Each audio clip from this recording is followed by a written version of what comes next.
어제 추경호 국무조정실장이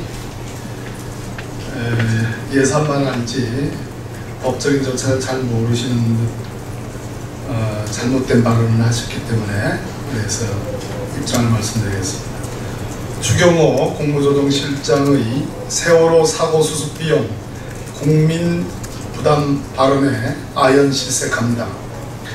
추경호 국무조정실장이 어제 세종로 서울정부청사에서 열린 긴급차관회의에서 일명 유병헌 범죄 수익의 은닉의 규제 및 처벌 등에 관한 법률 일부 개정안의 국회 통과 지연으로 6천억 원 이상으로 추정되는 사고 수습 비용의 대부분을 국민의 세금으로 부담해야 할 상황이라면서 그래서는 절대 안 된다는 것이 정부의 입장이라고 말했다 합니다.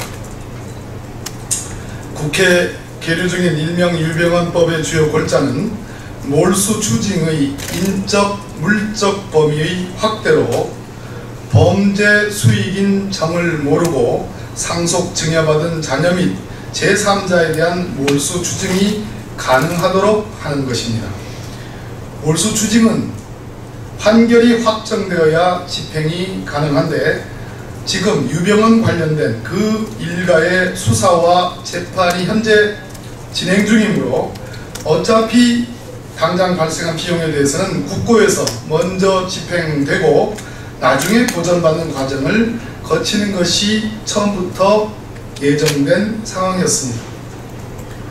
법률만 통과시킨다고 해서 몰수 추징이 당장 가능하지도 않은데 국민의 혈세에 운운하는 것은 법적 절차를 잘 알지 못하는 무지의 소치입니다. 지금 유병헌법이 통과되어도 수사 종료와 몰수 추징 판결이 확정되지 않는 한 의미가 없고 또 법이 지금 통과되지 않는다 하더라도 아직 수사 종료와 판결 확정에 상당한 시간이 남아 있으므로 언제 이 재판, 이 수사가 언제 끝날지 모릅니다.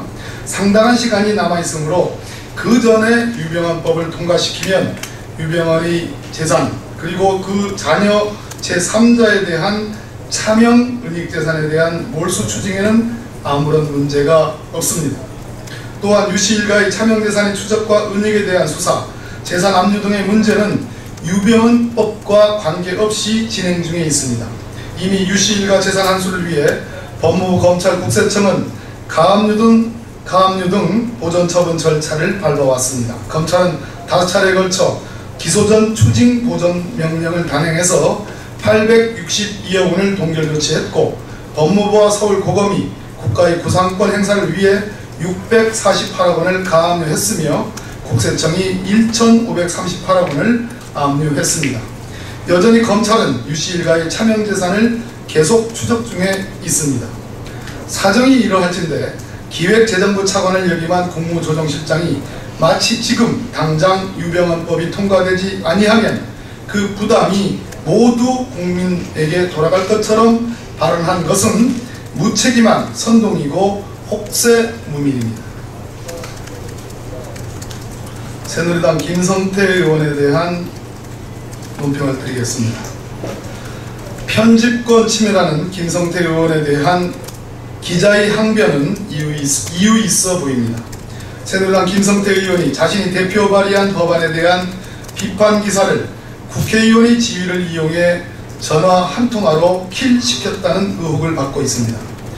김성태 의원이 발의한 공동주택관리법과 관련한 해당 이익단체 그리고 시민사회단체들은 첨예하게 대립하고 있다고 합니다. 해당 기자는 이 법안이 특정 단체에게 특혜를 주기 위해 발의됐고 법안에 영향을 받는 아파트 입주자들의 의견은 전혀 수렴되지 않았다고 주장하고 있습니다. 더 나아가 김성태 의원과 특정 단체, 국토부로 이어지는 유착관계에 기인한 법안이라고 보도하고 있습니다. 기자가 각종 법안에 대해 문제의식과 비판적 시각을 갖는 것은 지극히 당연합니다. 김성태 의원이 해당 기사가 사실에 근거하지 않아 개인의 명예와 국회의원으로서 입법권을 침해했다고 판단되면 언론중재위원회 등 소정의 절차에 따라 시시비비를 가리면 될 일입니다. 그러나 김 의원은 다짜고짜 해당 언론사 사주 등에게 전화해 기사를 삭제하지 않으면 법적 조치를 취하겠다고 윽박질렀고, 그래서 해당 기사가 삭제된 것으로 해당 기자는 판단하고 있는 듯 합니다. 아울러 김성태 의원의 보좌관은 해당 기자에게 협박하는 어조의 문자 메시지도 보냈다고 합니다. 만약 이것이 사실이라면 기본적인 기자의 역할과 언론의 가치를 짓뭉갠 반언론적 행위가 아닐 수 없습니다. 김성태 의원의 발언은 법안은 100% 완벽하지 않을 수 있습니다. 여기에 대해 의문을 제기하고 문제점을 지적하는 것은 사회적 공기인 언론과 기자의 책무입니다.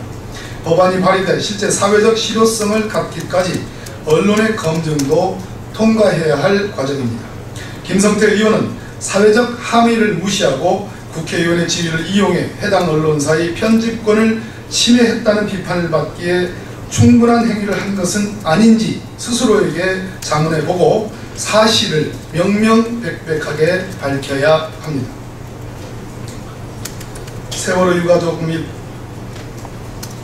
또 세월호 유가족을 돕는 분들을 비방하는 내용의 네티즌들에 대한 고발건과 관련한 브리핑을 드리겠습니다. 새정치민주연합은 2014년 9월 1일 세월호 유족들 및 그들의 슬픔을 함께 하려는 사람들을 비방하는 내용의 허위사실을 악의적으로 반복해서 유포한 네티즌 26명에 대하여 서울중앙지검에 정보통신망 이용 촉진 및 정보보호에 관한 법률 위반 등의 혐의로 고발하기로 하였습니다.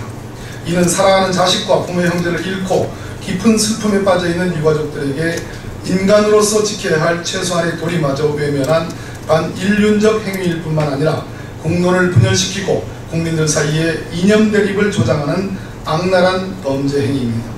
이들의 행태는 일정한 이념을 지향하며 조직적으로 자행되는 경향을 보이고 있어 그대로 방치할 경우 유가족에게 심각한 정신적 피해를 주는 것은 물론이고 국민 화합에도 막대한 지장을 초래하여 궁극적으로 국가 발전에 커다란 장애가 될 것입니다. 따라서 사랑하는 자식과 부모 형제를 잃고 아직 슬픔 속을 헤매고 있는 세월호 유가족들이 피멍든 가슴에 다시 비수를 꽂고 국가적으로 절실히 요구되는 사회통합에도 암덩어리로 작용하는 악플 행위는 세월호 참사를 초래한 우리 사회의 구조적 폐악과 다를 바 없다는 입장에서 여야 모두 단호히 대처할 필요가 있다고 판단됩니다. 이와 관련해서 새정치민주연합은 지난주부터 중앙당 홈피에 세월호 관련 유언비어 악성 댓글 제보센터를 설치하고 신고를 받아왔습니다. 200여 건의 신고 내용을 검토한 결과 표현의 자유로 용인될 수 있는 것들을 제외하고 허위사실 또는 악의적인 사실 왜곡으로 세월호 유가족들의 명예를 심각하게 훼손하는 26명을 우선 선별하여 서울중앙지검에 고발하기에 이른 것입니다. 서울중앙지검은 이러한 반복적이고 동일한 행위에 대해서 즉각 엄정하게 수사에 나서야 될 때입니다.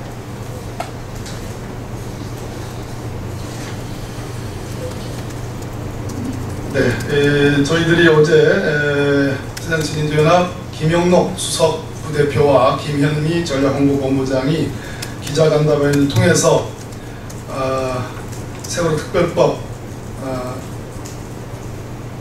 통과를 위한 비상행동에 대해서 설명을 드렸고요. 그리고 아울러 저희 당 각 상임위원회별로 안전한 대한민국을 위한 현장 민생 투어에 대해서 말씀을 드렸습니다. 그리고 국회에서 입법과 관련된 저희들의 기본적인 입장을 설명을 드렸습니다. 전체적으로는